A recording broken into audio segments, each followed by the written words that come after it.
Good morning, everyone. Today we have the principal migration agent from the Sanji Caldera Associates to discuss about the 1st of July changes for the student visa holders.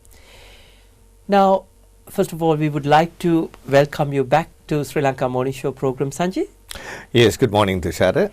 Sanji, now can we start by explaining what are the changes that the government has recently announced for the 485 visa holders? Yes, Tushara, there has been many changes, but one of the most important changes is that when a student, when they have finished their studies and they apply for a subclass 485, we call it post-work stream visa or a graduate temporary visa, the duration of that visa does depend on various factors, whether they have done a bachelor's, they have done a master's, and some students who have done certain courses, and there's a list, the CRICOS courses, would get even more years on the subclass 485. Unfortunately, that has stopped now, and all the students who do finish their studies and do qualify for the 485 will only get 2 years. So there are no exemptions more than 2 years? There are. Now, the only exemption is that we always had this rule, but they have not changed that, is that if the student has studied and after the studies on their first 485, if they have been living in regional Australia and closer towards when the visa is expiring, and if they can prove that they have studied and lived in regional Australia, they could get extensions up to 2 years. Right, okay. And one of the main topic that the student visa holders talking about, the age limit.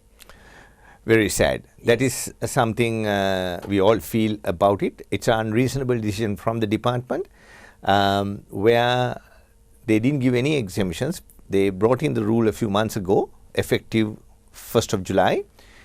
If you have turned 35 years of age, you cannot apply for a subclass 485.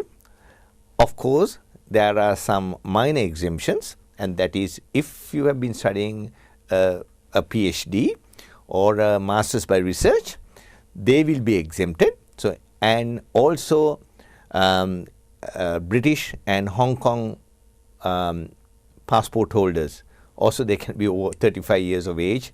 But there are lots of other students. Isn't it discriminated for other students? I think so. I think it's one of the most unreasonable decisions. I'm being very critical about it because we could have given them exemptions, and perhaps the new students could have been under that rule. But that's what it is.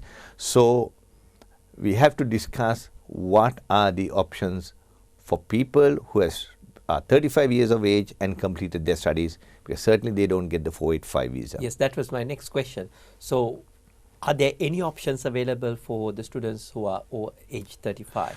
Yes, so my advice from person to person would be different. We believe that if you're 35 years or more, that there is a certain amount of work experience and qualifications that a person would have obtained before they started studying in Australia. So this is the time that they have to carefully look at to see whether you would extend your student visa for further studies to get qualified, or whether they qualify for a 407 trainee visa or a 482 temporary skill shortage visa, because we believe that they may have had some experience, but whether that experience is in the field of the 482 list or the 407 list, we don't know, but it's worth exploring. Now, are there any restrictions for the students who are applying for onshore student visas now? Yes, there is another major rule change that came on the 1st of July. Is we had a situation where if you have come on a holiday to Australia and decided that you want to study and you would apply for a student visa, that is not possible. So anyone who is on a holiday visa, we have various kinds of holiday visas, but anyone who is on a holiday, we call it a tourist visa, cannot apply for a student visa. And the next rule is, there has been instances where a student has completed the studies, applied for a subclass 485 and enjoyed the 485 but have not found PR pathways, so they have gone back for further studies. Unfortunately, anyone who holds a 485 visa now cannot apply for another student visa. Having all these restrictions, are there any options available for the student visa holders, Sanji? Yes, so we talk about people who have been a student and been on the 485. It's extremely important. This is one way of encouraging, and I do advise that as soon as you finish your studies, make sure that you start working in the field that you have studied. Your chances improve tremendously for work visas, for general skill migration options. But if you have studied something and you're doing a job and working in the supermarket, getting a good salary and doesn't want to change, you're going to be in trouble. So cardinal rule is that whatever you study doesn't matter. Practice and find a job in that field, and there'll be a lot of options open for them. I think you have given a good advice for the current student visa holders, because it's very important for them to find a job in their relevant field.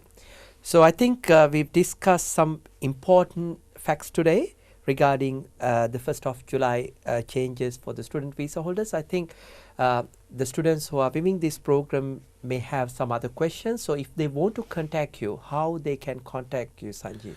Yes, they could contact us on www.sanjicaldera.com or get onto our website and make an inquiry through their inquiries web form. All right. Thank you so much for sharing this valuable information with us through Sri Lanka Morning Show program. Once again, we would like to have you in Sri Lanka Morning Show program to talk about some prevailing topic. Thank you. Thank you very much, Tushara.